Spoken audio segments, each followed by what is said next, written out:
vie commence à changer. Ton niveau spirituel commence à être différent. Le doute te tombe. Maintenant tu le sais. Tu ne pries pas en disant des paroles en l'air. Tu ne fais pas de l'à peu près. Chaque mot compte. Chaque mot pèse. Chaque mot a sa place. Et chaque mot aura son effet. Si tu sais qui tu es.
Et te bénissons pour l'occasion que tu nous accordes d'être rassemblés autour de ta parole. Tu es en train de préparer pour le départ qui se fait de plus en plus proche. Nous prions que par le Saint-Esprit, tu nous amènes tous à la douceur. Nous prions, Seigneur, que tu nous assistes au travers de la parole. Pour que ce but soit souviens-toi de ton peuple ici, en Mbota, à Brazzaville, et partout au travers du monde, dans chaque pays, nous sommes en direct. Je prie que le Saint-Esprit visite chacun d'une façon particulière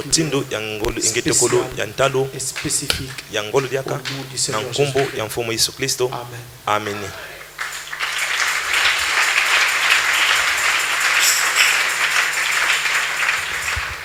Salut au nom du Seigneur Jésus-Christ. Nous allons nous lever, prendre nos Bibles. Jacques, chapitre 5, verset 13 à 18. Jacques, chapitre 5, le verset 13 à 18. Nous lisons au nom du Seigneur Jésus-Christ. Quelqu'un parmi vous est-il dans la souffrance qu'il prie? Quelqu'un est-il dans la joie qu'il chante des cantiques? Quelqu'un parmi vous est-il malade qu'il appelle les anciens de l'église et que les anciens prient pour lui en l'oignant d'huile au nom du Seigneur? La prière de la foi sauvera le malade, et le Seigneur le relèvera. Et s'il a commis un péché, il lui sera pardonné. Confessez donc vos péchés les uns aux autres et priez les uns pour les autres afin que vous soyez guéris. La prière fervente du juste a une grande efficacité. Élie était un homme de la même nature que nous. Et il pria avec instance pour qu'il ne plût point. Il ne tomba point de pluie sur la terre pendant 3 mois, pendant 3 ans et 6 mois. Puis il pria de nouveau et le ciel donna de la pluie et la terre produisit son fruit. Amen. Amen. Dieu bénisse sa parole. Merci. Enseignement sur les hommes et les femmes de prière. Aujourd'hui, nous voulons parler sur Élie, un homme de la même nature que nous. Élie, un homme de la même nature que nous, mais qui est pourtant nous a montré qu'au travers d'un être humain, Dieu pouvait faire de grandes choses.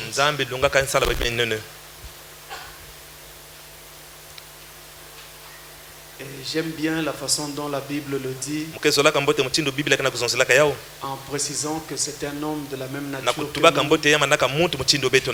en montrant que c'est un homme qui est comme toi et moi,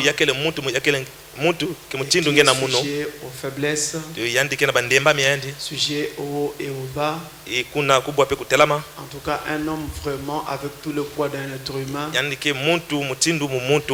mais et pourtant Dieu l'a utilisé puissamment au point où c'est l'un des prophètes de référence de toute la Bible.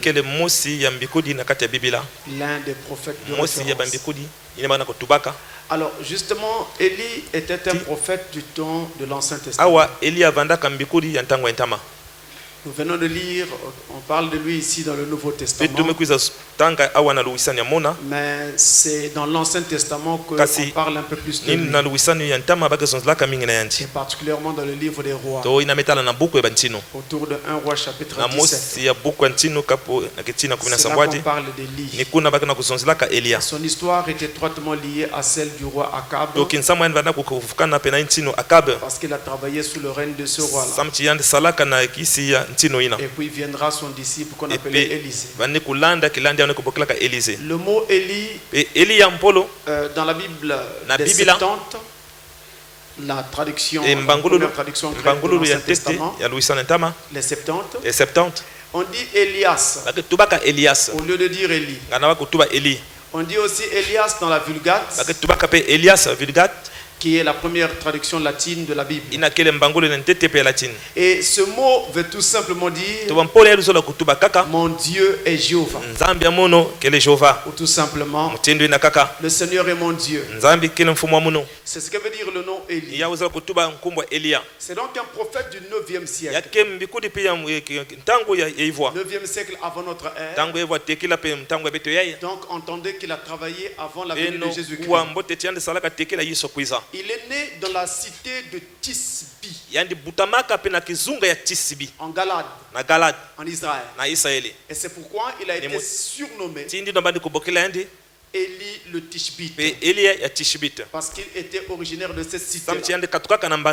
Il a donc vécu sous le règne d'Akab et de Jézabel. Et son œuvre a été marquée par la lutte qu'il a livrée pour l'établissement, sinon le rétablissement du culte du seul vrai Dieu, Jéhovah, qui à l'époque était donc opposé à Baal. Plutôt que les hommes essayaient d'opposer à Baal, un dieu païen.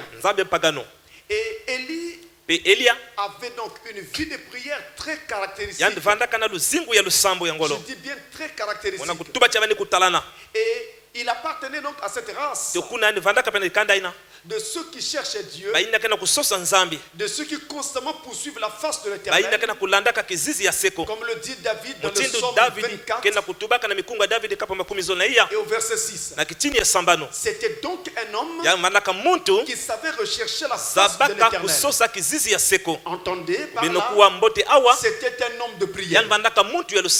Un homme de prière. Comme quoi on ne peut pas arriver à quelque chose d'important avec Dieu si on ne prie pas, si on ne mène pas une vie de prière, ou si on ne mène pas un combat en prière. Ce faisant, il savait pratiquer régulièrement l'art du seul à seul avec Dieu, seul à seul avec Dieu, dans le lequel en fait les prophètes et les saints puisent leur lumière et leur force. Élie savait être seul à seul avec Dieu. Et ses prières n'étaient pas une fuite. Une fuite du monde infidèle. Il ne priait pas parce qu'il essayait de fuir le monde. Mais ses prières étaient plutôt écoute de la parole de Dieu. Autrement dit, il entendait ce que Dieu disait. Et il essayait d'agir sur la base de ce que Dieu lui disait. En prière, en intercédant en faveur du peuple. Donc c'était un homme qui était en perpétuelle intercession. Et donc dans l'Ancien Testament, Élie est l'un des personnages qui nous fournit là l'une des illustrations les plus puissantes et les plus remarquables de la puissance de la prière. Vous avez entendu parler des témoignages qui se sont déroulés dans la vie d'Élie. Comment est-ce qu'il pouvait invoquer le feu du ciel et le feu descendait à la vue de tout le monde. Ça, c'était vraiment très particulier. C'était très remarquable. Et on n'a pas souvent vu cela du temps de la Bible. C'était un homme particulier. Mais au travers de sa vie de prière, non seulement que Dieu nous enseigne également à prier, à persévérer dans la prière, mais il va nous donner des leçons encore plus profondes. Alors je veux donc ici parler d'Élie, mais en m'attardant simplement sur l'aspect prière et non pas sur les autres aspects que vous connaissez déjà assez bien. Malachie 4 et autres, tout ça c'est très bien. Moi je veux parler sur la prière. Alors l'une des choses déjà que nous remarquons dans sa vie, c'est l'étape où il fait venir la sécheresse en Israël. Et je rappelle que la Bible commence par nous dire qu'Élie était un homme de la même nature que nous. Quelqu'un qui était comme toi et moi, mais qui invoque le feu du ciel, qui appelle la sécheresse, et ces choses s'accomplissent. Dans la Bible, nous lisons dans 1 Roi chapitre 17. 1 Roi chapitre 17. Le verset 1. Il dit cette verset 1, il est écrit. Élie le Tishbite, l'un des habitants de Galade, dit à Akab, l'Éternel est vivant. Suivez ces mots. L'Éternel est vivant. L'Éternel est vivant. Le Dieu d'Israël, dont je suis le serviteur. Il n'y aura ces années-ci ni rosée, ni pluie, sinon à ma parole. Alléluia. Comment un homme peut parler comme ça? S'il avait dit il n'y aura ni rosée ni pluie, sinon à la parole de Dieu, nous aurions compris. Nous aurions compris. Mais il parle en son propre nom. Il parle en lieu et place de Dieu. C'est comme s'il était remplaçant de Dieu ou ambassadeur de Dieu sur la terre. Mais pour parler comme ça, il faut savoir qui tu es. Où tu es. Qu'est-ce que tu fais? Est-ce que tu es dans l'ordre de la mission de Dieu? Je peux entendre amen. C'est là toute la différence entre un aventurier et celui que Dieu a réellement mandaté. Alléluia. Mais regardez l'assurance de ses paroles. Élie le Tishbite, l'un des habitants de Galade, l'un des habitants de Galade, l'un des habitants de Pointe-Noire, l'un des habitants de Brazzaville, l'un des habitants de Paris, quelqu'un d'ordinaire comme tous les habitants de n'importe quelle ville du monde. Un homme ordinaire, pas un homme particulier. L'un des habitants de Galate dit à Akab, l'Éternel est vivant. L'Éternel est vivant. Mais est-ce qu'il avait déjà vu cet Éternel? Il parle aux gens en disant qu'il est vivant. Qu'est-ce qui le rassurait que ce Dieu était vivant? S'il pouvait dire devant Akab que ce Dieu était vivant, il doit donc avoir vécu avec ce Dieu-là une expérience dont il était sûr et personne ne lui a raconté quoi que ce soit. C'est lui qui a fait cette expérience. Alors il pouvait dire qu'il est vivant. Et c'est le point de départ. Une vie spirituelle est très élevée. Il faut avoir une expérience avec Dieu. Tu dois savoir où tu te tiens.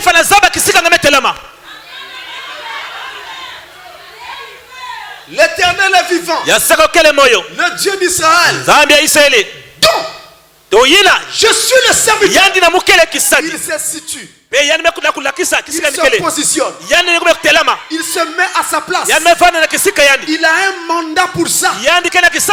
C'est un envoyé, un ambassadeur. Il a été placé positionnellement dans le corps. Il connaît sa place. Alléluia. Donc je suis le serviteur. Et quand il dit ça, le ciel ne boude pas. Ça veut dire que le ciel reconnaissait que c'est lui qui l'avait établi. Donc je suis le serviteur. Quelle belle phrase. Le Dieu suprême que nous connaissons, pour pouvoir dire devant tout le monde, donc je suis le serviteur. Ça c'est une particularité. C'est une grâce. Et il ajoutera, il n'y aura pas de ces années-ci ni rosée, ni pluie, sinon amant. La vérité était que c'est Dieu qui l'avait envoyé. Dire à Akab qu'il n'y aurait pas de pluie. Mais étant donné que Dieu l'avait envoyé et qu'il était donc un envoyé de Dieu, il avait l'action de Dieu. Il pouvait parler en lieu et place de Dieu. Et la parole de Dieu devenait sa parole. C'est pourquoi il pouvait dire, sinon amant. Lui et son message était et William Branham et son message. Je peux entendre un amen. Alléluia. Et celui qui croit son message de Frère Branham et son message, ils sont un. Je peux aussi entendre un amen. Et l'ange qui a commissionné Frère Branham était derrière lui. C'est aussi derrière celui qui croit son message. Alléluia. Vous avez peur? Mais s'il a soutenu Frère Branham, il doit continuer à soutenir ses paroles. Les paroles de Frère Branham sont dans ta bouche à toi, sont dans ta vie à toi, sont dans ta maison à toi. C'est toi qui témoignes de ce message aujourd'hui. Il doit être là pour t'appuyer, pour dire oui, c'est la vérité. Oui, c'est ainsi que le Seigneur dans ta vie. Alléluia.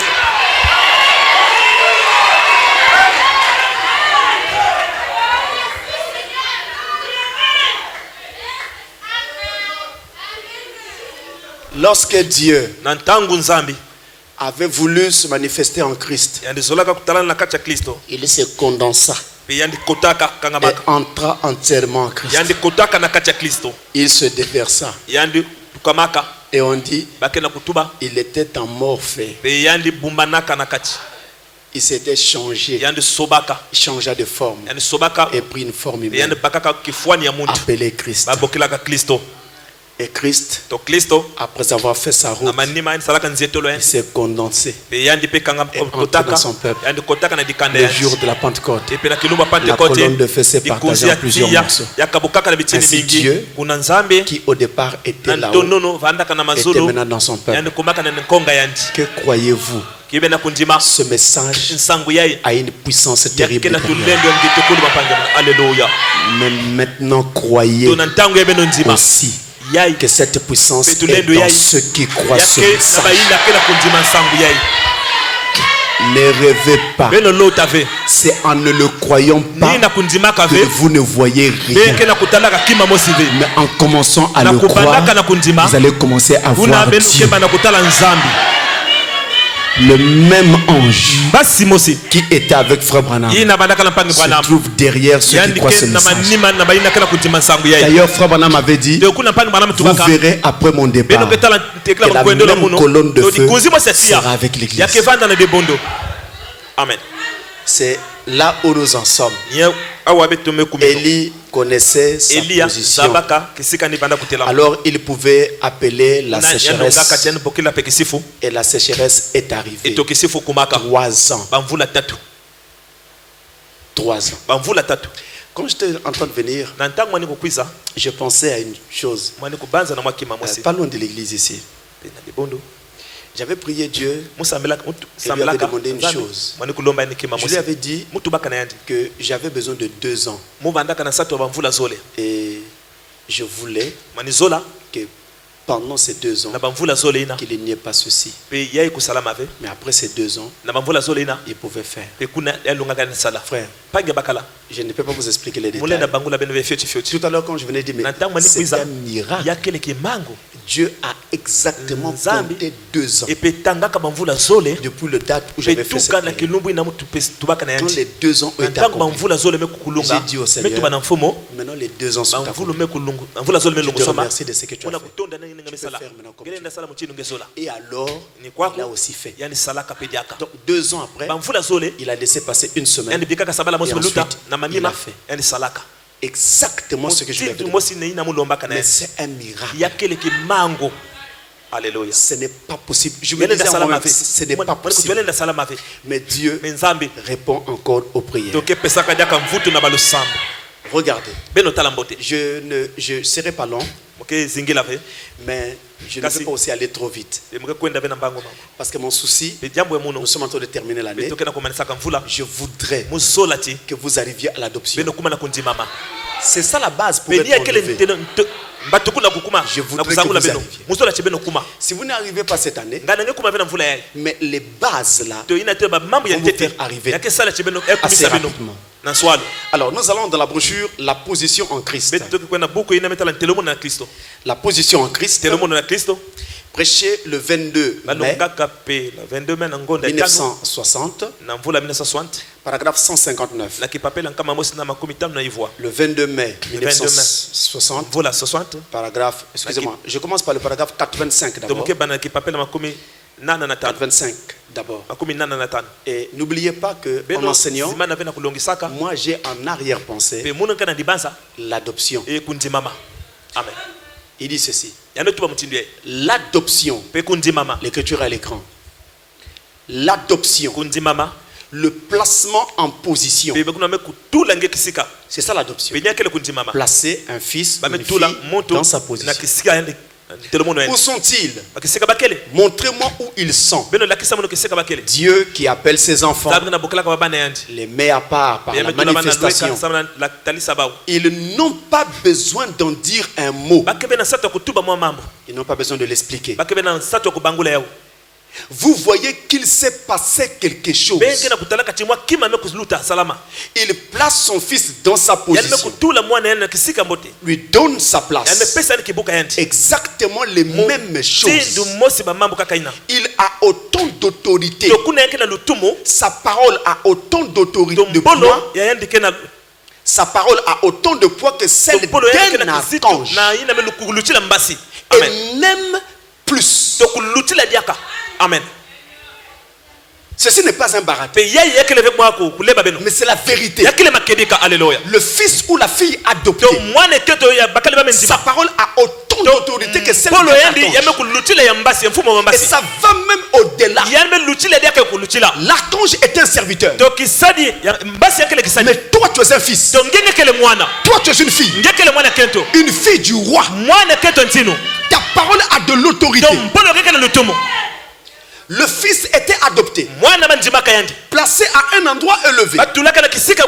On le conduisait là-bas.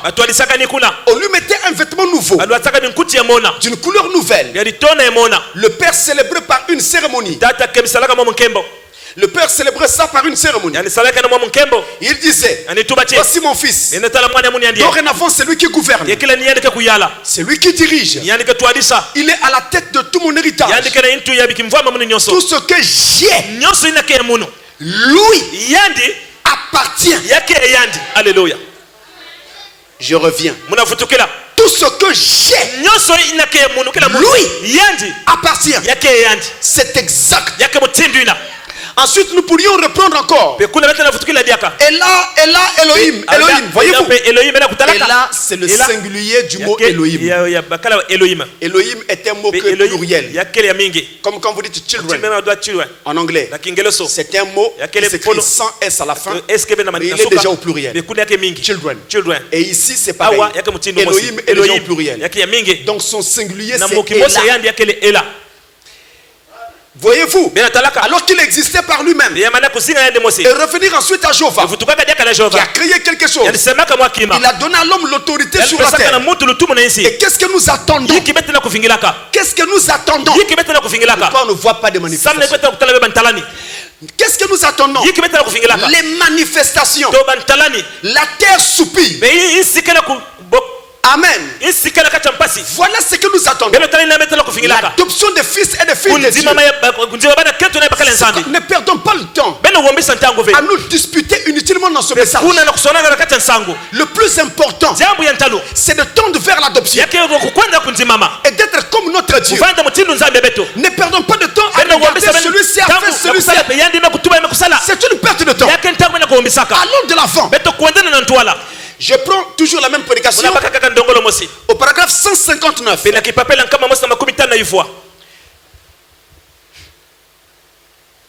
Au paragraphe 159, il va dire la même prédication. Pas vrai. Dans l'attente. Nous sommes dans l'attente. Dieu qui essaie de placer son église dans sa position pour qu'il puisse se manifester, il s'en approprie un à travers lequel il peut agir. Comme ceci. Il dit, il y a mon esprit qui circule librement là. Donc il constate d'abord que le Saint-Esprit peut circuler librement dans cette personne. Il n'y a rien qui cause un frein. Alors il peut adopter. Vous comprenez? Le voilà. Voilà. Je peux agir. Tiens, prends-en un autre ici. Place celui-là. Place celui-là.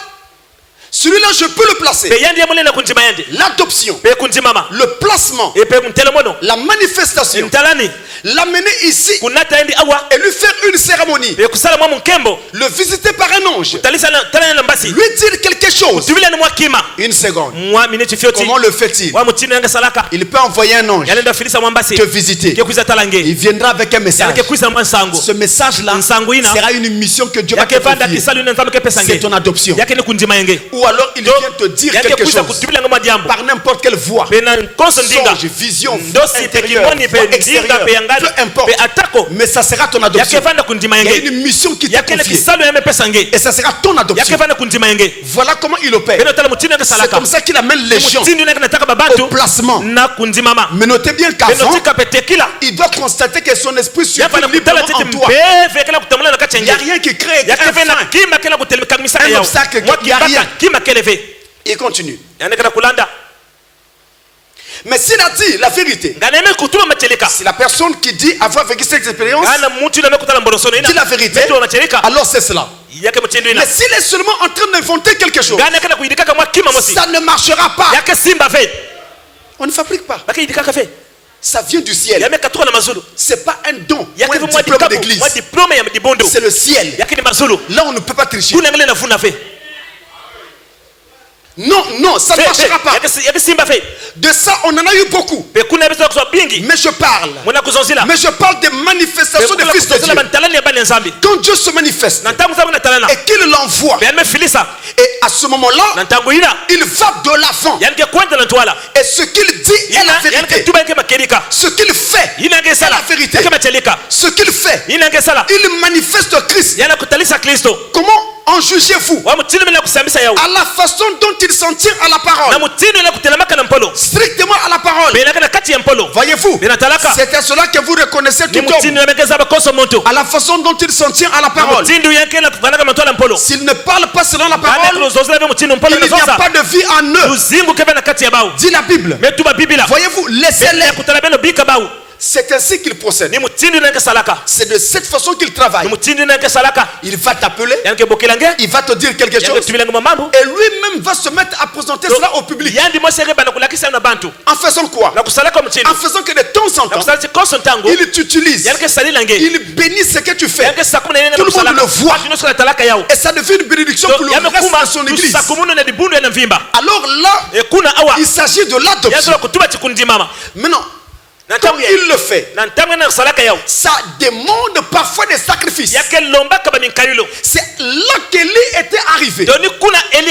C'est pourquoi il pouvait parler. Et la chose arrivait. Comment un être humain de la taille peut-être d'un mètre et quelqu'un pouvait dire une chose comme celle-là, et tout un pays être frappé de sécheresse pendant 3 ans et demi. C'était Dieu en action. Dieu l'avait amené là. Maintenant, pour arriver là, en dehors de ce que je viens de dire, ça demande aussi des sacrifices. Il ne s'agit pas de sacrifices humains. Il ne s'agit pas de sacrifices en argent. Mais il s'agit de sacrifices de ta propre vie. Dieu doit te séparer des choses que tu aimais, mais que lui n'aimait pas. Ça peut être des choses, ça peut être des personnes, ça peut être des habitudes. Il doit t'en séparer. Alors c'est là qu'il faut juger, qu'il faut décider si on veut arriver à ce niveau-là ou pas. Il y a des choses qui doivent être arrêtées, abandonnées. N'attendez pas que Dieu vienne vous aider. C'est à vous de le faire. Alléluia. Sur la base de sa parole. Amen. Dans la prédication, la puissance de transformation. La puissance de transformation du 31 octobre 65. 31 octobre 65. Paragraphe 77. Il nous dit: quelquefois, vous devez vous séparer de tout ce qui vous est cher sur terre,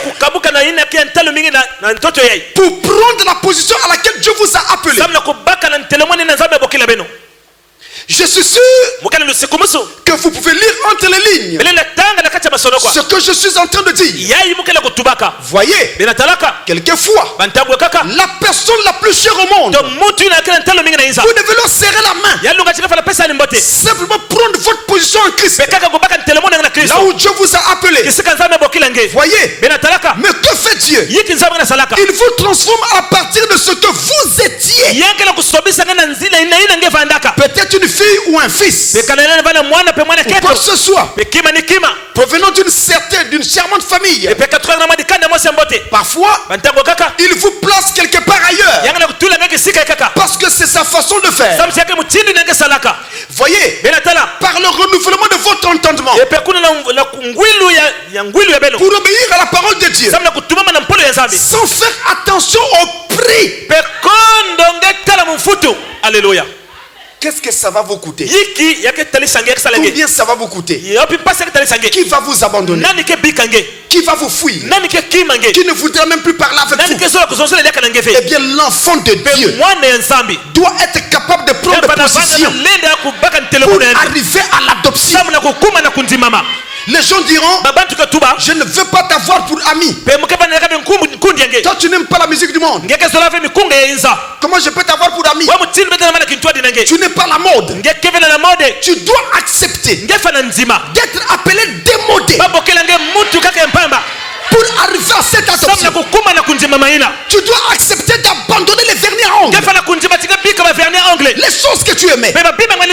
Tu dois accepter d'abandonner les vêtements transparents. Les choses que tu affectionnais pour t'habiller comme une sainte, afin que Dieu t'amène là. Amen. Tu dois accepter d'abandonner la compagnie du monde afin que Dieu t'amène là. Élie, quand vous lirez son histoire dans l'Ancien Testament, on ne parle nulle part même d'un ami qu'il avait. Il n'avait pas d'amis. Eh bien, quelque part dans ce monde, ça devient un peu comme ça quand vous êtes très attaché à la parole. Si tous les amis du monde sont tous les jours en train de se frotter avec vous, il y a quelque chose qui ne va pas. Amen. Je vous dis la vérité, quelque chose ne va pas. Même dans le cadre du travail, vous verrez qu'ils ne viendront que pour le travail et ils fuiront. Mais s'ils s'habituent à votre compagnie, il y a quelque chose qui ne va pas. Ils doivent se convertir. Ou c'est toi qui es comme eux. Alléluia. Il faut que quelque chose change afin que Dieu t'amène là. Et c'est là qu'il a fait amener Élie. Et vous voyez maintenant que quand Élie parle, il prie comme un ange. Et sa parole a de l'autorité. Ne vous amusez pas. C'est du sérieux. Il ne pouvait pas arriver là sans avoir fait ses sacrifices. Et sa parole a fait de l'autorité. Et ta parole aura de l'autorité. Ce sera la parole de Dieu. Un deuxième fait particulier dans la vie d'Élie. Il a été nourri miraculeusement par les corbeaux. Miraculeusement. Alléluia. Qui dit miracle dit foi. Qui dit foi dit prière. Amen. Si je m'attends à un miracle, ça veut dire que j'ai mis ma foi. Mais si je mets ma foi, c'est que je suis en train de demander quelque chose à Dieu. Alléluia. Dieu dit à Élie, maintenant que la sécheresse frappe le pays, toi tu ne dois pas être frappé. Tu n'as rien fait. Je dois t'épargner. Vous me comprenez là? Je dois t'épargner toi. Le pays est frappé, mais pas toi. Amen. Je reviens. Dieu dit à Élie, je reviens encore. Dieu dit à Élie, le pays tout entier est frappé de sécheresse. Mais toi, je t'en exempte. Je reviens. Dieu dit à Élie, le pays tout entier est frappé de sécheresse. Mais toi, je t'en exempte. Je te mets à part. Tu ne dois pas être frappé. Tu n'as rien fait. Alléluia. Et je voudrais dire ceci aux enfants de Dieu. Sur la base de ce que Dieu a fait avec Élie, tu as le droit de dire à Dieu, si tu as béni Élie en temps de sécheresse, je veux te voir me bénir aussi en temps de crise. Je veux entendre un grand amen. Je veux que cet amen arrive au ciel. Si le Dieu du ciel ne me bénit pas et qu'il dit que c'est parce qu'il y a la crise, alors il doit se repentir. Il a béni Élie pendant qu'il y avait la sécheresse. Alléluia. Alléluia. Et quand tu vas au travail, tu rentres dans ton bureau, tu dois dire à Dieu, où est le Dieu d'Élie? Alléluia.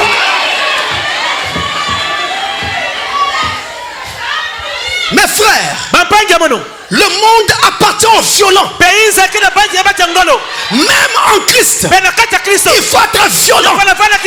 Violent avec les promesses. Violent avec les promesses de Dieu. La femme qui avait la perte de sang, Jésus était au milieu de la foule, mais il savait qu'il n'y avait que lui qui pouvait la guérir. Elle n'a pas demandé gentiment, s'il vous plaît, faites-moi passer. Qui va te laisser passer? Tout le monde avait un besoin. Qu'est-ce qu'elle a fait? Elle a joué des coudes. Elle a poussé dans tous les sens. Toi aussi, tu dois pousser dans tous les sens. Alléluia. Alléluia. N'y a-t-il pas un courageux qui peut croire cela? Pousser dans tous les sens. Tu pousses ici. Ça ne marche pas, tu pousses là. Ça ne marche pas, tu pousses encore. Seigneur, je crois que ça va marcher. Alléluia. Autrement dit, si tu essayes quelque chose, ça n'a pas marché, ne jette pas l'éponge. Continue. Continue. Persévère. Le Dieu d'Élie va descendre sur la scène. Alléluia.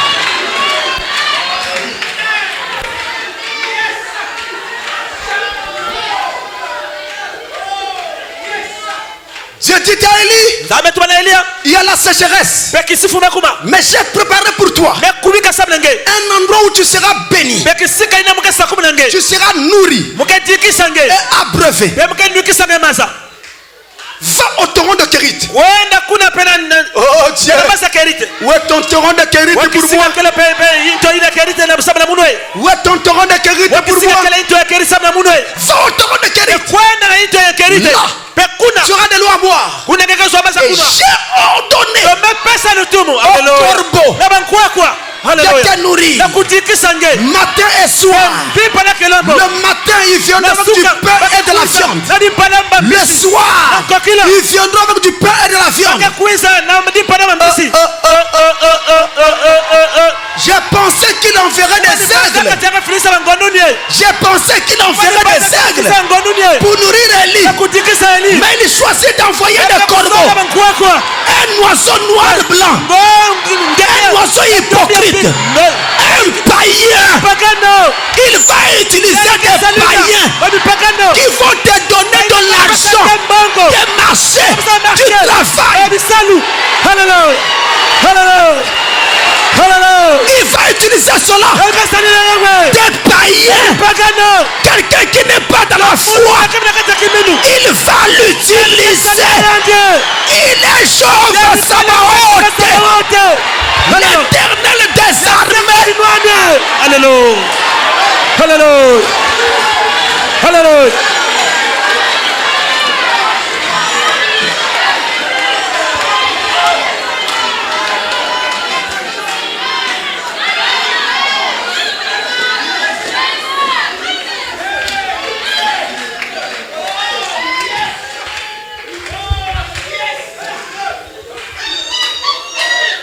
Ta prière doit être: où est le Dieu d'Élie?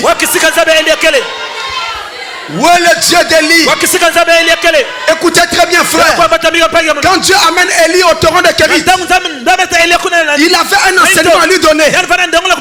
Il voulait lui enseigner la miséricorde, la grâce. Il voulait lui dire que tout dans la vie est grâce. C'est pas ton intelligence, ce n'est pas ta force, ce ne sont pas tes relations, mais c'est la grâce de Dieu. Il y en a qui ont des relations, mais ils ne font rien pour toi. Ils essaient, ça ne marche pas. Mais quand Dieu va décider, il pousse un pion, ça va marcher, mes frères. Même les relations vont s'étonner. Ils lui diront: comment tu as fait? Comment tu as fait? Mais j'ai invoqué le Dieu d'Élie. Et dans ce temps du soir, nous avons reçu un Élie. Le Dieu de cet Élie-là est mon Dieu. Alors si tu veux, au lieu de dire où est le Dieu d'Élie, tu peux dire à Dieu: où est le Dieu de William Branham? Alléluia. Actualisons la parole. Alléluia. Tout est grâce. Tout est grâce, Élie. Tout dans la vie est grâce. Même si tu parviens à des hauts sommets, Dieu t'a conduit là. Écoutez, dans la prédication, le Dieu qui est riche en miséricorde,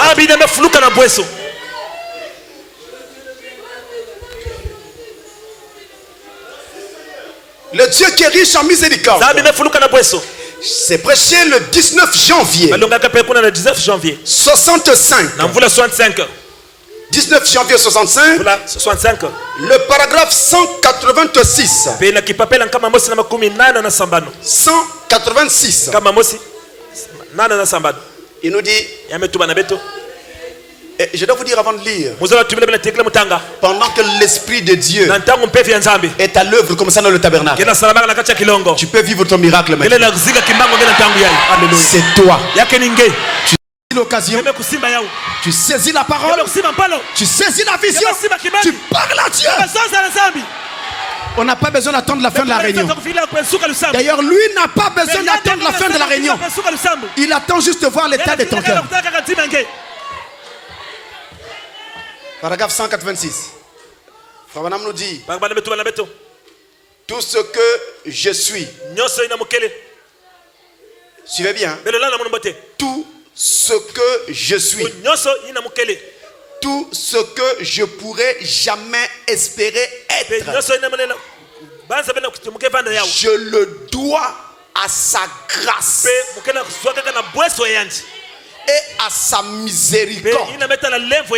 J'étais malheureux, misérable, pauvre, aveugle, mais c'est par la grâce qu'il m'a guéri et je suis robuste et en bonne santé par la grâce de Dieu.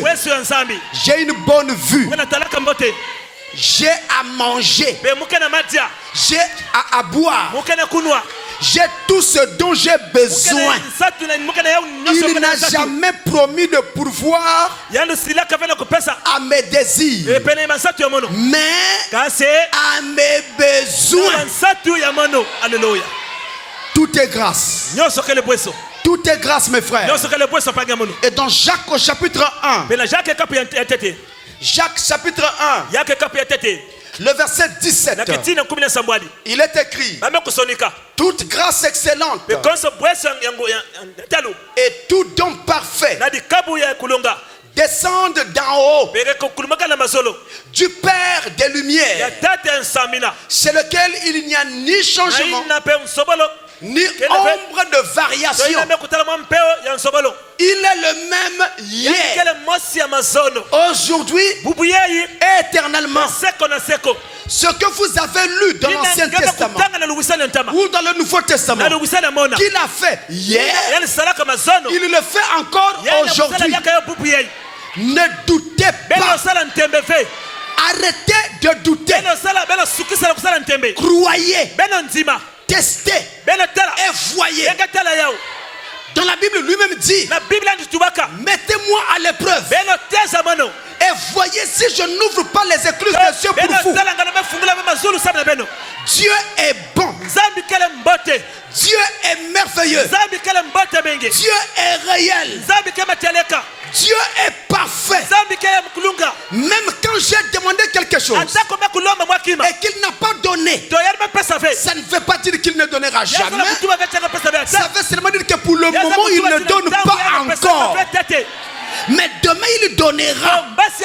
Il attend que le temps arrive, que le moment soit propice et que cela serve à mon avancement spirituel. C'est pourquoi on ne désespère pas, on n'abandonne pas, on ne jette pas l'éponge, on continue à avancer tête haute. Dieu est vivant. S'il faut mourir, alors je préfère mourir dans ma foi, avec ma foi. Amen. Amen. Amen. Dieu est bon. Il a enseigné donc à Élie la miséricorde. En l'amenant au torrent de Kérit, lui montrant que tout vient de Dieu. Tout est grâce. C'est lui qui construit tout. Tu peux gagner quelque chose. Et le lendemain tu le perds. Mais quand tu gagnes et que ça reste pour construire quelque chose d'important, c'est Dieu. Tout est grâce. Tout vient de lui. Et nous attendons à lui. Un autre fait encore que nous pourrons citer de la vie de Élie, c'est la résurrection du fils de la veuve de Sarepta. Voilà cet homme, Élie, à qui l'on présente un enfant mort. La femme lui dit même, c'est par toi que j'ai reçu cet enfant. Mais voilà qu'il est mort. Pourquoi m'as-tu fait ça? Pourquoi me troubles-tu?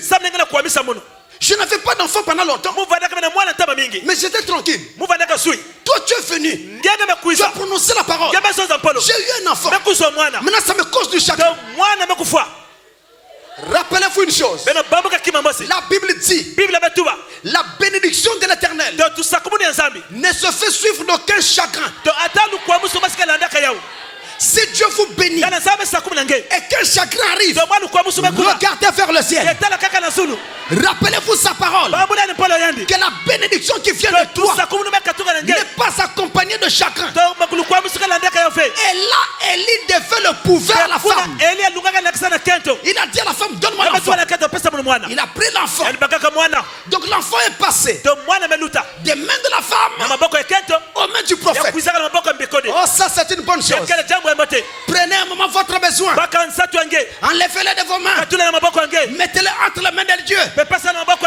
L'enfant est passé des mains de la femme aux mains du prophète. Le prophète a pris la clé de la chambre que la femme lui avait faite chez lui. Jézabel plutôt. Elle a pris cette clé. Il est allé. Il a ouvert la chambre du prophète. Il est rentré avec l'enfant. Il a refermé la chambre du prophète. Et là dans la chambre, il était seul avec l'enfant. Il n'y avait que le prophète et l'enfant. L'enfant et le prophète. Rien d'autre. Personne d'autre. Aucune autre personne. Aucune autre voix. Pas d'interférence. Pas d'interprétation particulière de la parole. Non, tu sais, tu comprends par rapport à... Voilà que non. Il n'y a fait que l'enfant et le prophète. Mais frère, faites ça. Alléluia. Faites ça. Restez seul avec le prophète. Seul avec la parole. Ne regardons que ce que la parole a dit. Oublions les interprétations des hommes. Et voyez Dieu. Amen. Alors il s'est penché sur l'enfant et a appelé la vie dans cet enfant. Et il s'est penché sur lui 7 fois. Amen, amen, amen. Alléluia. Vous savez tout ce que ça veut dire. Je vous en fais grâce. Alors, l'enfant revient à la vie. Mais il a prié. Il a dit à Dieu, oh Dieu, entends-moi. Relève cet enfant. Oh Dieu, entends-moi. Ce n'était pas une prière ordinaire. C'était une supplication. Une intercession en faveur d'un enfant. Et même le timbre de la voix accompagne. Oh Dieu, entends-moi. Là, il était poussé à bout. Ils étaient devant un mur où Dieu agissait, où on enterrait l'enfant. Mais il fallait consoler le cœur de la femme. Et la femme avait reçu cet enfant d'Élie. Et là, le ministère même d'Élie était en jeu. La femme a commencé par dire, pourquoi me troubles-tu? J'étais tranquille sans enfant. C'est toi qui es venu. J'avais déjà oublié cette histoire d'avoir des enfants. Toi tu es venu me troubler. Maintenant voilà. L'enfant est mort. Dieu lui dit, oh Dieu, entends-moi. Si Dieu n'entend pas, le ministère d'Élie est par terre. Oh Dieu, entends-moi. C'était une supplication. Et brusquement, le corps de l'enfant s'est réchauffé. Et l'enfant a toussé 7 fois. Alléluia. À la 7e fois, l'enfant a repris vie. Élie a pris l'enfant, l'a rendu à sa mère.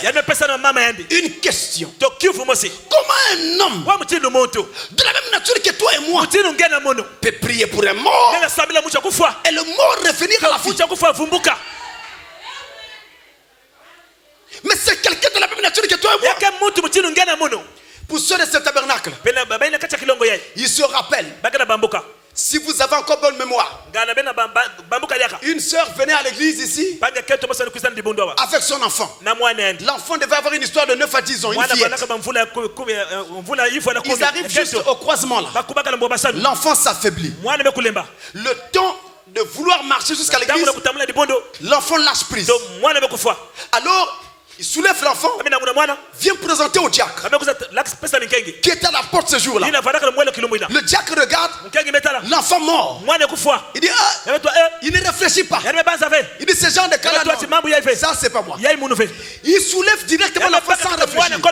Direct vers le bureau du pasteur. Quand il arrive, il ouvre la porte, il rentre directement. Il ne m'explique rien. Il vient directement déposer. Mais il ne m'explique rien. Moi je méditais juste avant d'entrer ici. On mettait pas ça d'enfant mort. J'ai dit calmez-vous. Il y avait déjà la bave, tout ça, les yeux étaient repoussés, tout ce que vous savez. L'enfant était dans cette état. J'ai dit, il n'y a pas de problème, mets l'enfant là. J'ai pris pour cet enfant dans le bureau ici. L'enfant remue un peu. J'ai dit au diacre, vous prenez cet enfant, vous ramenez dans l'église et vous mettez au fond. Je finis de méditer. L'heure de la prédication arrive, je monte à la chaise. J'ai dit à tout le monde, retournez-vous, regardez derrière. Voyez l'enfant qui est couché là-bas. Voici ce que nous venons de connaître. Comme ça, quand vous verrez l'enfant debout, vous n'ayez pas à dire qu'on vous allonge. L'enfant est allongé. Combien peuvent se rappeler? Je peux voir les mains de ceux qui se rappellent. Je vois une main là-bas. Je vois encore une main ici. Je vois une main là. Ils étaient là en ce temps. À la fin du culte, l'enfant est rentré seul à la maison. Alléluia. Je suis allé prêcher au nord du pays. Au PK 45 plus précisément. Si vous connaissez les ressortissants de là, surtout ceux qui ont connu cette église là, demandez ce témoignage. Posez-leur la question. En plein culte, un enfant tombe dans la salle. Plein culte. Il tombe dans la salle, il meurt. Toi, tu es prédicateur. Tu vas fuir ou tu feras quoi? Vous voyez que des choses comme ça, c'est facile qu'on colle ça au prédicateur. Pour dire qu'il a sacrifié quelqu'un. L'église voulait se paniquer. J'ai dit à l'église, ne vous paniquez pas, calmez-vous. J'arrête la prédication. Normalement, ça ne se fait pas. Mais on le fait que dans les cas extrêmes. J'ai arrêté. J'ai demandé comment amener l'enfant. On a amené l'enfant devant, soulevé. Là, j'ai pris pour cet enfant. Terminé, je dis la même chose. Ramenez l'enfant, mettez-le là-bas au fond, allongez-le là. On allonge l'enfant. La fin du culte, l'enfant est debout. Il est rentré. Maintenant, moi, je voulais savoir qu'est-ce qui s'est passé. À la fin du culte, j'ai fini les réceptions, tout le reste. Je vais chez eux. J'arrive, l'enfant était de courir dans la maison. C'est ça Dieu. Il était le Dieu d'Élie, mais il est aussi ton Dieu. Mais comment un être mortel peut-il parler à un mort et le mort revenir à la vie? Comment? Mes frères, écoutez ça. Je vous ai dit qu'Élie savait exactement qui il était. Et nous, Nous avons vraiment besoin de cela. Dans l'Apocalypse, au chapitre 1, Apocalypse chapitre 1, versets 4 et 6, il est écrit ceci. Jean aux 7 églises qui sont en Asie s'adresse aux églises qui sont en Asie et prophétiquement aux âges de l'église à venir. Ça veut dire que toi aussi tu es concerné par ce qu'il est en train de dire. Que la grâce et la paix vous soient données de la part de celui qui est, qui était et qui vient, et de la part des 7 esprits qui sont devant son trône, et de la part de Jésus-Christ, le témoin fidèle, le premier-né des morts et le prince des rois de la terre, à celui qui nous aime, qui nous a délivrés de nos péchés par son sang et qui a fait de nous, c'est ça qui m'intéresse, et qui a fait de nous un royaume des sacrificateurs pour Dieu son Père. À lui soit la gloire et la puissance au siècle des siècles. Amen. Il a fait de nous un royaume. Élie, parlant à l'enfant mort, savait qui il était. Certes, il était un humain, mais il était en mission pour Dieu. Et dans l'ordre de sa mission, une difficulté survenait. Il pouvait utiliser son mandat pour l'aider à sortir de la difficulté. Et toi, Dieu aussi a fait de toi quelque chose. Et c'est le point de départ de la foi. Dieu a fait de toi un royaume. Un royaume. Tu es l'un des membres du royaume de Dieu. Et donc quand nous te voyons, nous voyons tout le royaume derrière toi.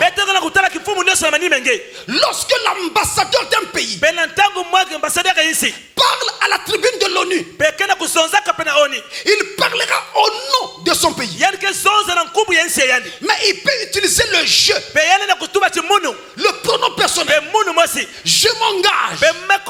Il veut dire mon pays s'engage. Et la nation qui est restée derrière va appuyer ce qu'il va dire.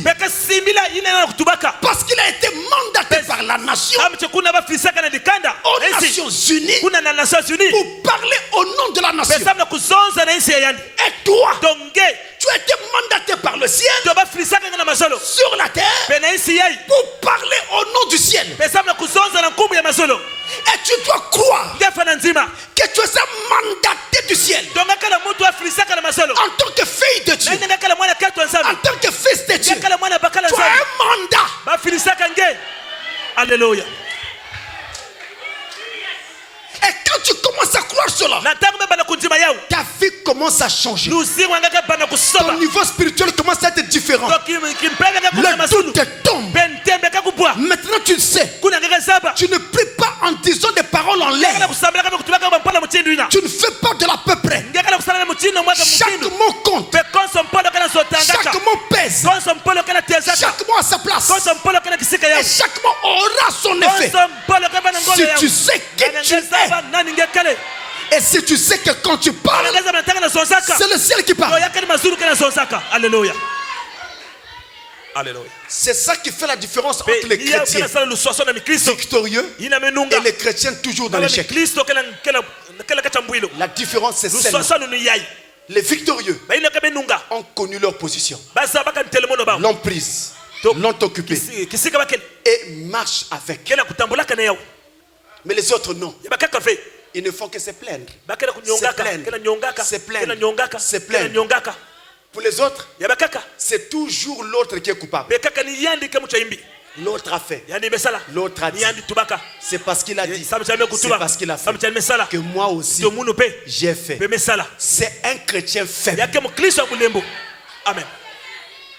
que l'autre fasse ou ne fasse pas, que l'autre dise ou ne dise pas, je connais ma position. Amen. Je ne mets rien sur l'autre. Shimei a injurié David. Le serviteur de David tire l'épée pour le saquer. David dit non, ne le tue pas. Mais mon Seigneur, il t'a injurié devant tout le monde. Il dit oui, c'est vrai. Mais c'est l'Éternel qui lui a permis de faire cela. Vous voyez le niveau de compréhension. Il est différent entre un fils adopté et un fils immature. Je regarde à Dieu. C'est lui qui a permis. Je me calme. Je m'attends à lui. Parce que de toute façon, puisque c'est lui qui a permis, qu'est-ce que moi je peux faire? On ne peut pas lutter contre Dieu. Il faut s'humilier, s'abandonner à lui. Et mieux, chercher à savoir pourquoi Dieu l'a permis, afin de corriger et d'avancer. Mais n'imputez pas le tort à l'autre, même quand il est établi que l'autre a tort. C'est mieux de prendre le tort sur vous. C'est pourquoi Jésus, on l'a injurié, il n'a pas répondu. On l'a frappé, il n'a pas rendu. C'était quoi? Il n'était pas lâche. Jusqu'à aujourd'hui, il est adoré comme le Dieu Tout-Puissant. Mais il était injurié avant d'être pendu, avant d'être crucifié à la croix. Mais ça n'a rien enlevé du fait qu'il est Dieu. C'est pourquoi en prenant votre position, oubliez ce que les gens disent, oubliez ce que les gens font, oubliez les manigances des gens font. Gardez votre position. Vous ne faites pas ce que vous faites pour les gens. Vous faites ce que vous faites pour votre Dieu. Ne quittez pas votre position. Voilà la position d'un fils victorieux. Vous voyez, vous pouvez voir un miracle se faire. Et tout le monde dit, ah, cet homme a de la puissance. Mais vous oubliez que la puissance est basée sur le caractère. Le prophète de l'âge dit, la puissance sans le caractère est satanique. Amen. Si la puissance de Dieu se manifeste en toi, on doit voir la vie de Dieu, le caractère de Dieu dans ta vie. Sinon c'est le diable à l'œuvre. C'est pourquoi regardez à Dieu dans votre position. Ne regardez pas aux autres. Peu importe ce qu'ils ont dit, peu importe ce qu'ils ont fait, ne regardez pas cela. C'est Dieu qui le leur a permis. Toi, regarde à Dieu et continue d'avancer dans ta position. Ne quitte pas ta position et que rien ne te sort de ta position. Reste dans ta position. Comment donc Élie, un homme a-t-il pu faire cela? Le caractère. Il avait la puissance de Dieu. Mais Dieu l'avait préparé pour cela. Et plusieurs autres événements ont eu lieu dans la vie d'Élie. Il pria pour que la pluie revienne. La pluie revint. La nature est pourtant un homme de même nature que toi et moi. Un paradoxe. Nous avons vu un homme parler à la nature. C'était Christ. Mais que un être humain né de chair comme toi et moi parle à la nature et la nature obéit. Ça, c'est un paradoxe. Et pourtant ce fut fait. Et maintenant encore ça doit se faire parce que Dieu œuvre par toi. Élie jeta son manteau sur Élisée, lui transférant le pouvoir qu'il avait. Et Élisée reçut la double portion. Élie invoqua le feu du ciel et tout le monde vit le feu descendre. Ça, c'est de l'autorité.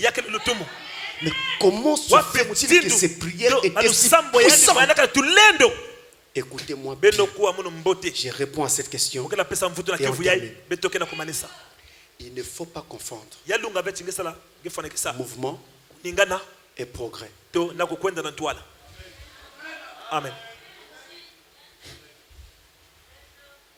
il ne faut pas confondre mouvement et progrès. Don't confuse movement and progress. Ne confondez pas. Dans les scènes, ce n'est pas la même chose. Ne confondez pas vitesse et précipitation. Ce n'est pas la même chose. Tu peux faire beaucoup de mouvements parce que tu veux avancer. Mais dans tous tes mouvements, tu es sur place. Amen. Il faut encore sagesse pour que tes mouvements te fassent avancer. Amen.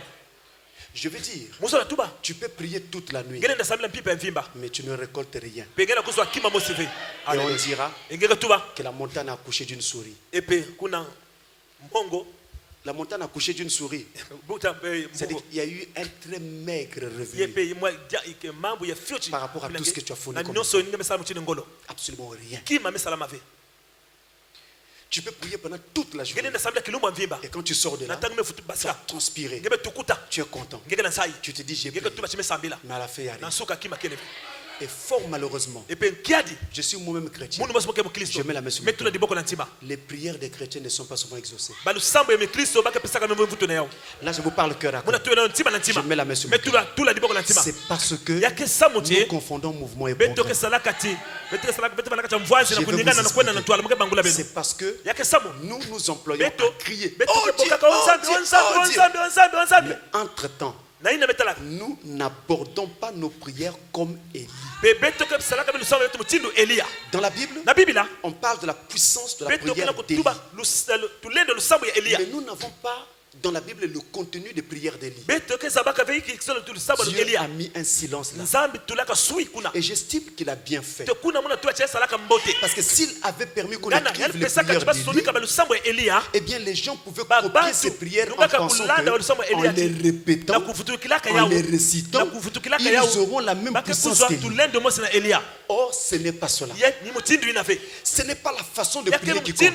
Je veux dire, les mots, la longueur, la langue, la rhétorique. On n'a pas besoin d'être sophiste. Donc quelqu'un qui sait arranger les mots, les phrases et tout le reste. Ce n'est pas ça. Et ce n'est pas aussi la langue.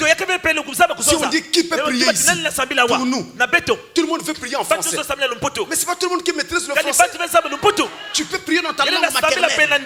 Là où tu vas mieux t'exprimer. Et comme ça tu parleras mieux à Dieu pour nous. C'est vrai. Il y a un autre côté à prendre la ligne de compte. Si on prie ensemble, il serait souhaité et souhaitable que nous entendions ce que tu demandes en prière. Mais nous te croyons comme notre frère.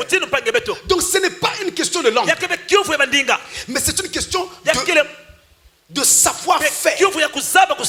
Voici ce que Frère Branham dit sur la puissance de la prière d'Élie. Je vous le montre. Et je termine là. Je crois que les mots du prophète seront suffisants.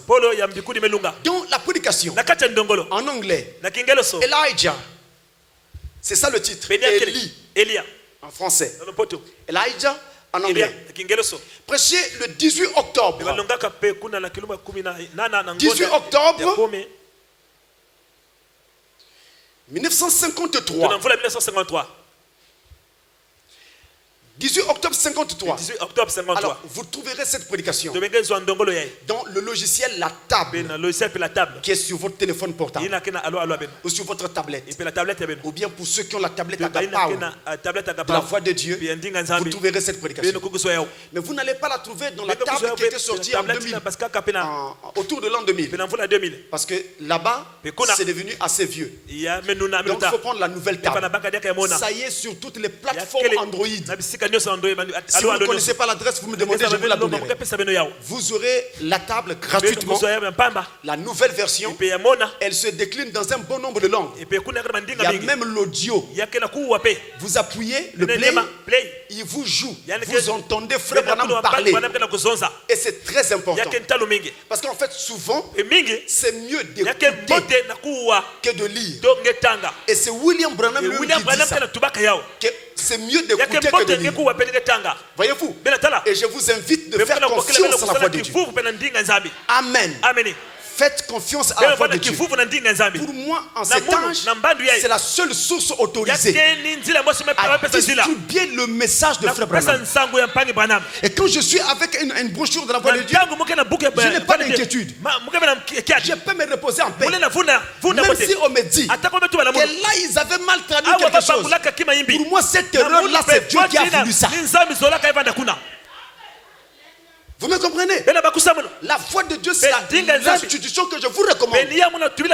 N'allez pas à gauche, à droite. Prenez les brochures et les audios de la voix de Dieu. Donc je suis ici avec une citation de la voix de Dieu. Elijah. We're speaking tonight about Elijah. Nous parlons ce soir sur Élie.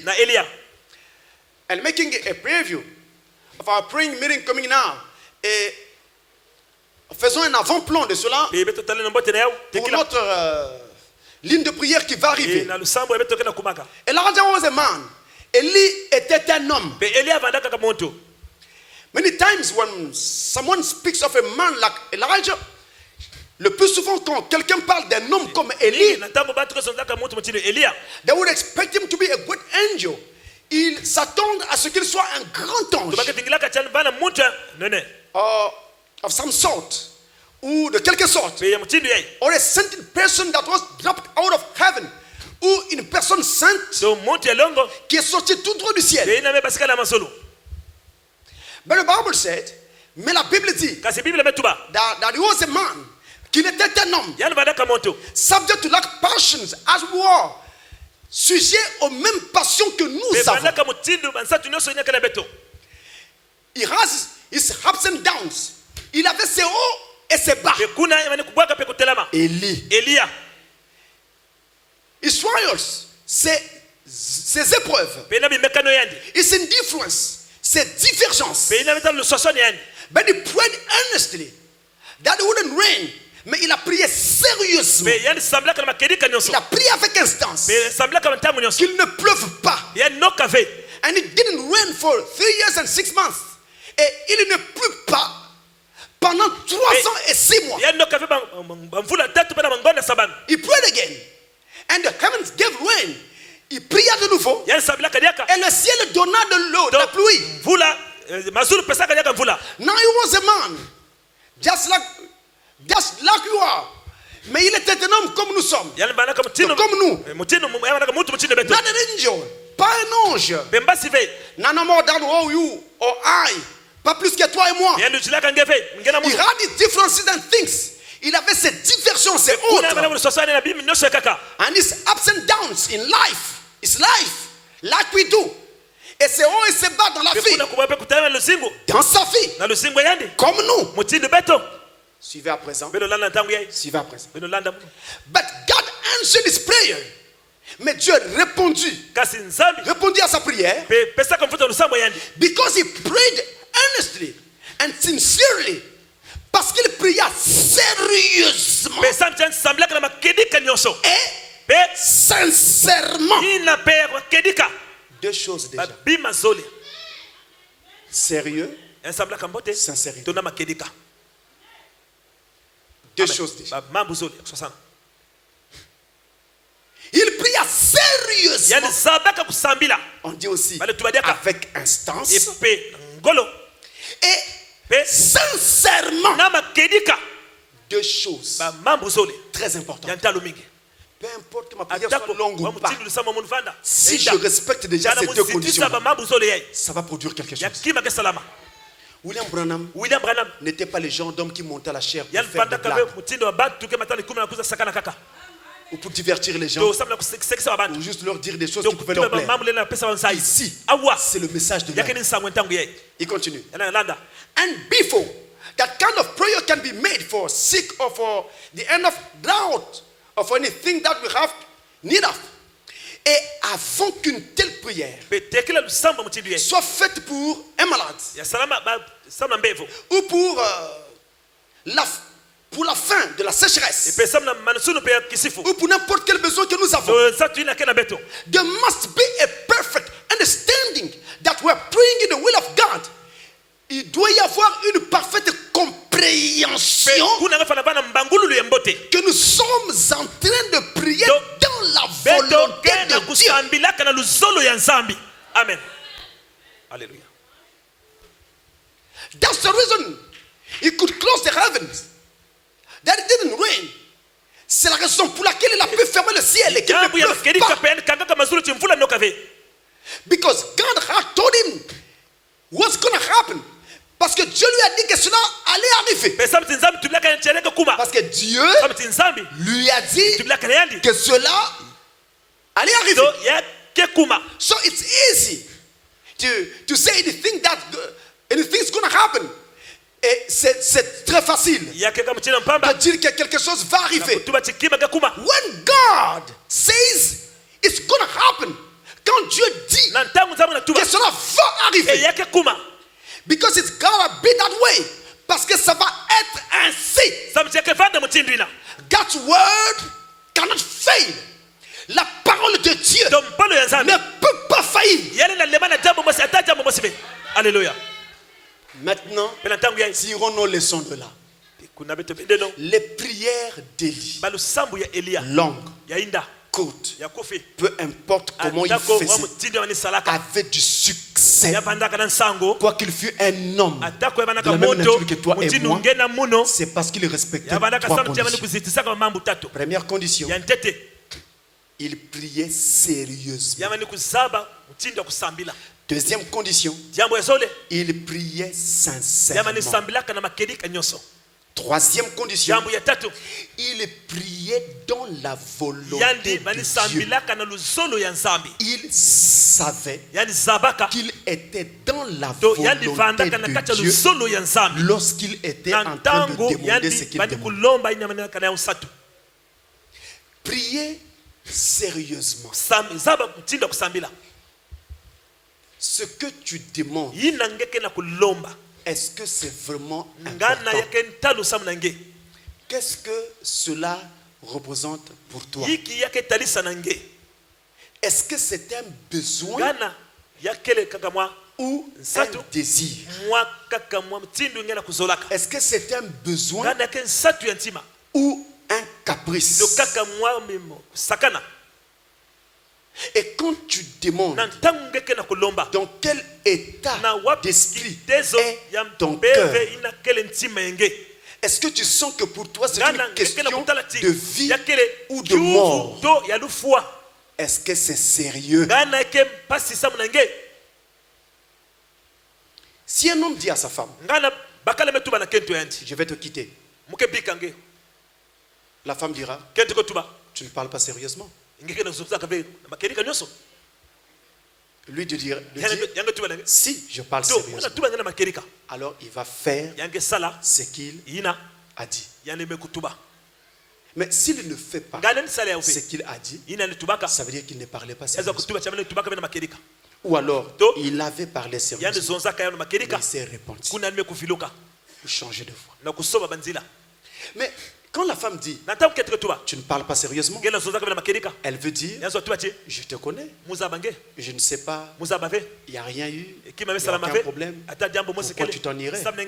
J'estime que tu es juste en train de faire une blague. Alors elle, estimant que c'est une blague, elle ne prendra pas ça au sérieux. Dieu, estimant que ce que tu dis est une blague, ne prendra pas ce que tu dis au sérieux. Ça doit être sérieux. Tu dois être capable de dire à Dieu, Seigneur, je te parle sérieusement. J'ai réellement besoin de ceci. Alléluia. Sans aucune pensée de gloire, sans aucune pensée d'honneur, juste un besoin, parce que il est vital.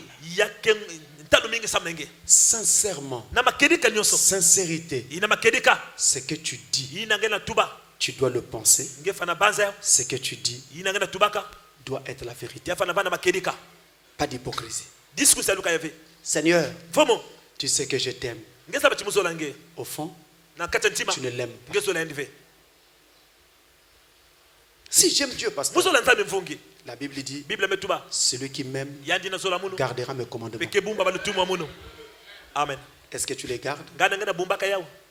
Si c'est non, tu ne l'aimes pas. Là, la prière n'est pas sincère. Est-ce que vous voyez que ça va loin? Ta vie participe à la sincérité demandée dans la prière. Sincérité. Mieux vaut venir devant Dieu et lui dire, Seigneur, je ne suis pas digne. Tu dis la vérité. Seigneur, j'ai fait ceci et je ne suis pas encore prêt à sortir de ceci ou de cela. Mais tout mon cœur est attaché à toi. Mais il y a cette difficulté. Là, tu es sincère. Et le ciel va t'écouter. Parce que Dieu ne pourra jamais mettre dehors quelqu'un qui vient sincèrement. Vous voyez? Ne fabrique pas. Parce que tu ne peux pas tromper Dieu. Alléluia. Tu ne peux pas fabriquer quelque chose. Il le sait avant que tu n'aies ouvert la bouche. Sache aborder Dieu. Et c'est la difficulté qu'ont les chrétiens. Ils arrivent devant Dieu en prière. Ils montrent qu'ils sont saints. Oh Dieu, je t'adore. Je t'aime. Tu connais. Tu sais. Qu'est-ce que tu penses que tu sais que Dieu ne sait pas? Alléluia. Il connaît toute ta vie. Parle sincèrement. Je préfère dire à Dieu, Seigneur, en fait, on s'était moqué de moi. Et moi, je voudrais avoir cette chose pour fermer la bouche des gens. C'était ça ma pensée au départ, Seigneur. Mais je me rends compte que ta parole interdit d'avoir une telle pensée. Aide-moi à la mettre de côté. Mais souviens-toi, c'est un besoin. Là, c'est sincère. Là, le ciel peut être favorable. Sincérité. Je reviens. Ne confondez pas mouvement et progrès. Mais de façon simple, de grandes choses ont lieu.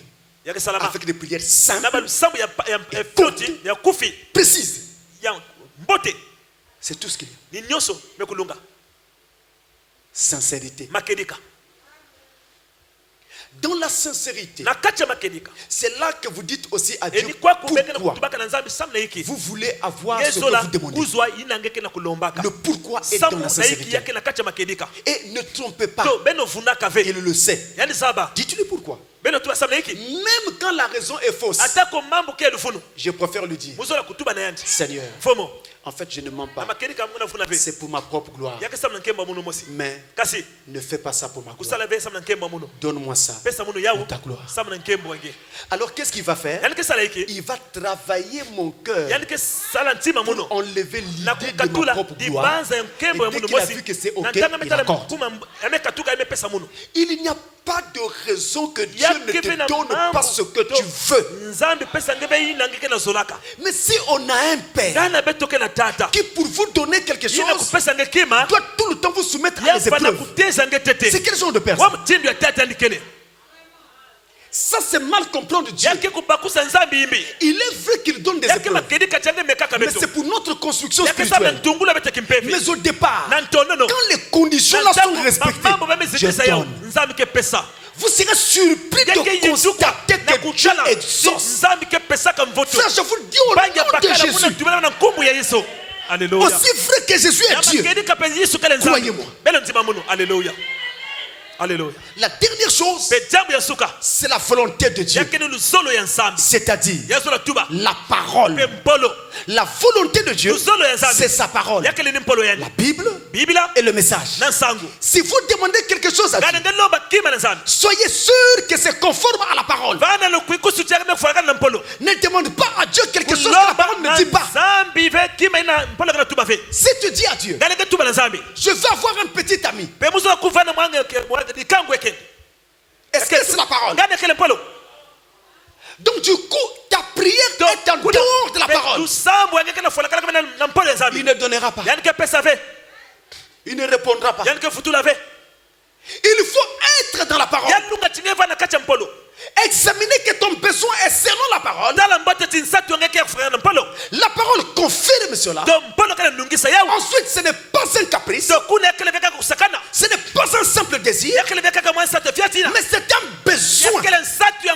Une nécessité. Mais frère, je vous dis, vous allez commencer à faire une expérience continue de prière exaucée. De prière exaucée. De prière exaucée. Et vous n'aurez plus de doute. Avec votre Dieu, vous demandez, cela arrive. Vous demandez, cela arrive. Parce que vous l'avez vu.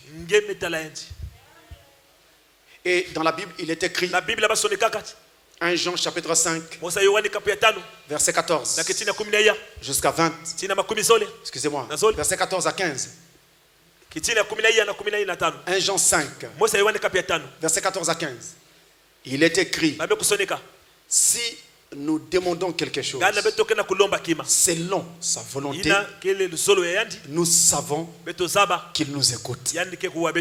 Et si nous savons qu'il nous écoute, quelque chose que nous demandons, voyez-vous, nous avons l'assurance de le recevoir. Parce que nous aurions demandé selon sa volonté.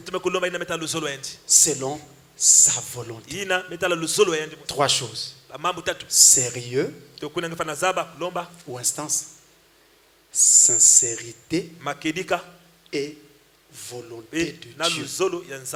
Voilà les 3 choses qui ont fait de lui un homme ayant du succès dans la prière, quoiqu'il fut un homme de la même nature que toi et moi. Que Dieu vous bénisse.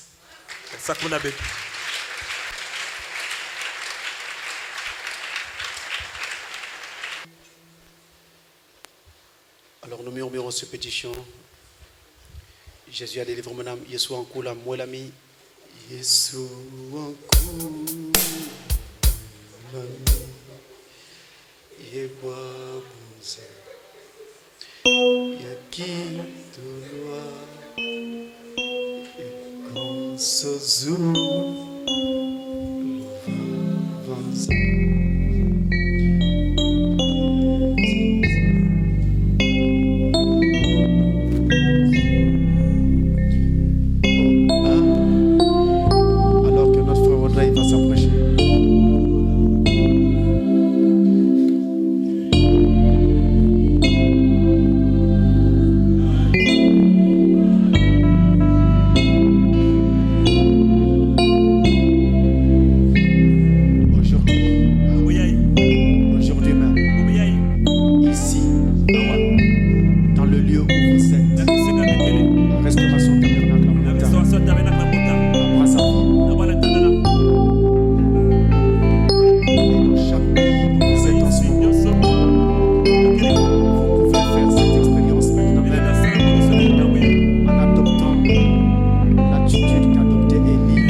tel qui veut qu'on se souvienne de lui de la prière va lever sa main.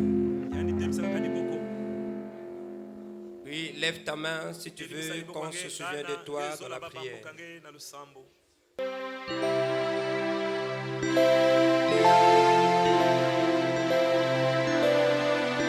Seigneur Jésus-Christ, nous sommes au temps du soir, Seigneur.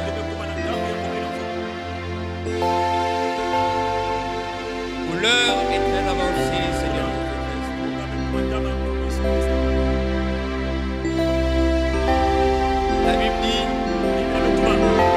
Dieu a tant aimé le monde qu'il a envoyé son Fils unique afin que quiconque croise en lui ne périsse point, mais ait la vie éternelle. Seigneur Jésus, ce matin tu nous as encore prouvé cet amour, car tu nous as dit dans cet enseignement que tout est grâce, Seigneur. Notre présence ici dans l'église ce matin, c'est l'expression de cette grâce. Tu nous as tant aimés que ce matin tu as encore envoyé ton Fils unique dans ce soleil couchant tabernacle. Au travers de cet enseignement, tu nous as envoyé ta parole. Cette parole qui sauve. Dans ces moments de crise sévère et très critique, Seigneur. Dans ce temps de difficulté majeure, tu nous as encore montré que tu nous aimes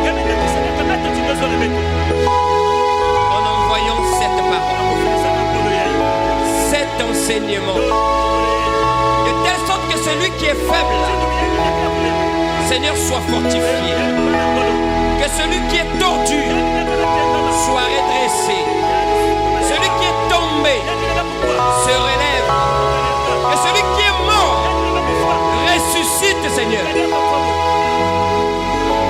que celui qui est pauvre s'enrichisse, Père, que celui qui est aveugle qu'il voie, celui qui est sourd entende-nous maintenant, que celui qui est muet, que sa langue se délivre, que celui qui est malade, tout le temps malade, sinon qui est possédé par des maladies chroniques, soit guéri par cette parole. Que celui qui est envoûté sous l'emprise du péché soit désormais affranchi. Car tu as dit, tu as envoyé ton Fils, tu as envoyé ta parole, afin que quiconque croise en lui ne périsse point. Ce matin nous croyons. Et nous disons, Seigneur, que nous avons dit Amen à cette parole.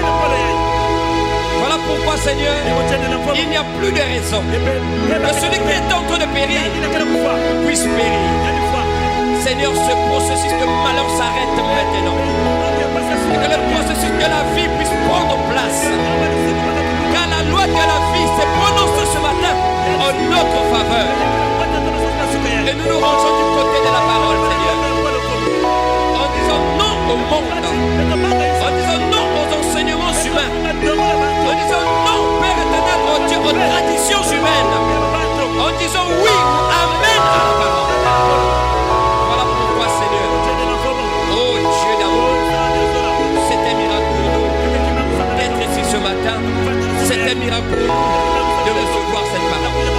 Mais tu as dit tout à l'heure, Seigneur, là où il y a miracle, quand on parle miracle, on parle de foi. Et quand on parle de foi, on parle de prière.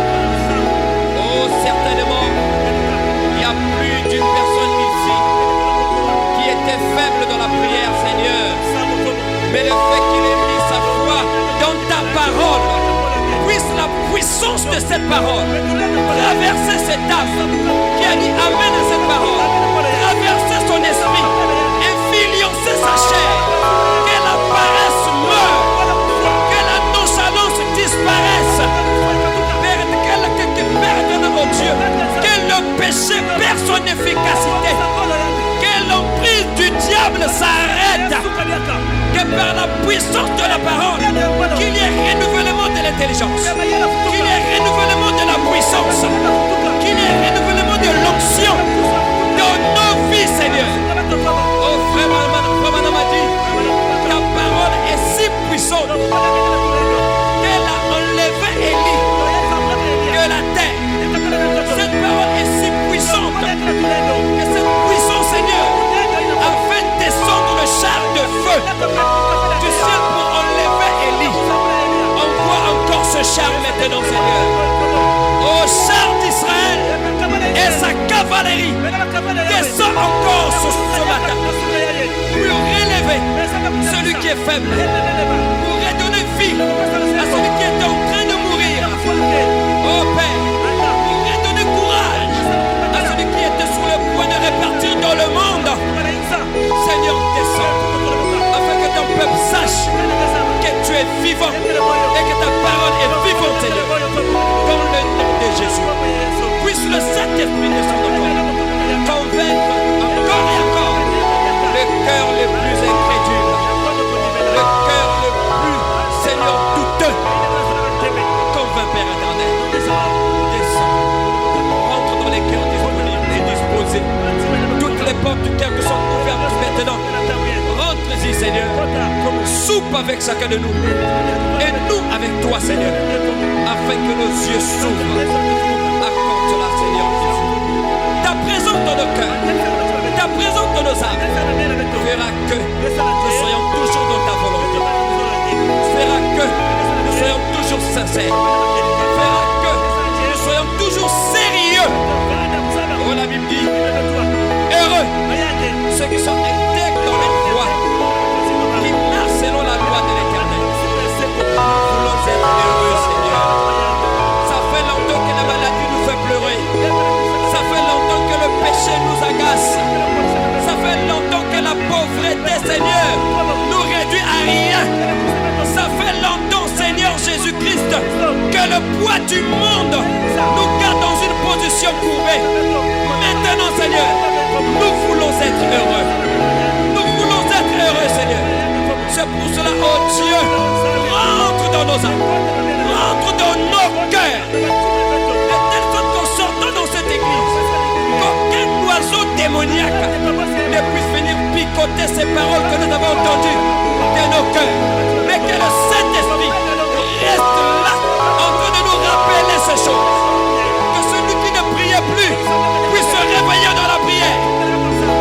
Que celui qui ne gênait plus ait la force de jeûner quand le besoin se présente. Que celui qui n'avait pas la volonté de méditer la parole, de lire la parole, qu'il puisse en avoir maintenant au nom de Jésus. Car la Bible dit, heureux celui qui lit et ceux qui entendent les paroles de la prophétie et qui gardent les choses qui sont écrites, car le royaume de Dieu est proche. Seigneur, nous venons de l'éternité et nous voulons y partir, Seigneur. Rien au monde ne nous plaît. Tout ce qu'on croyait avoir nous a dessus.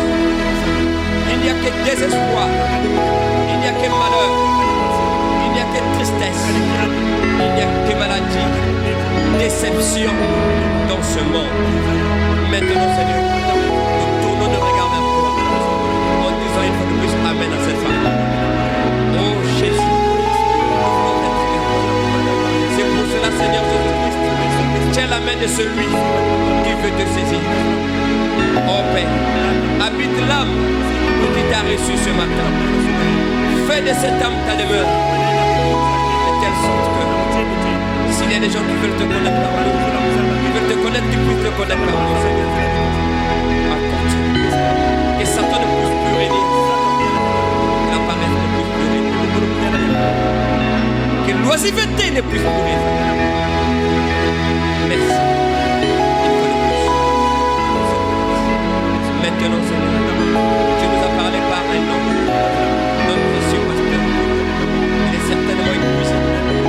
Mais la Bible dit, Seigneur, celui qui se confie en toi renouvelle ses forces.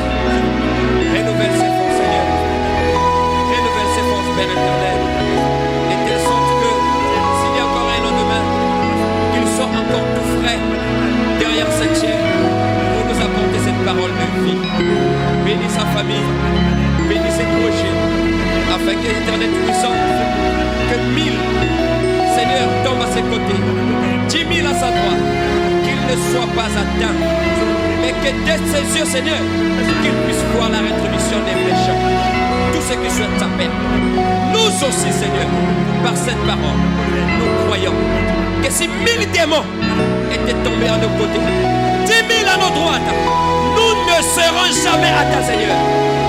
Mais nous verrons la rétribution des méchants. C'est pour cela reçoit l'honneur, la puissance et la gloire, nos acclamations, Seigneur. Parce qu'en dehors de toi, il n'y a pas de Dieu, Père. Oui, sois béni et élevé à jamais. Au nom de Jésus-Christ, comme ainsi prier et demander. Amen.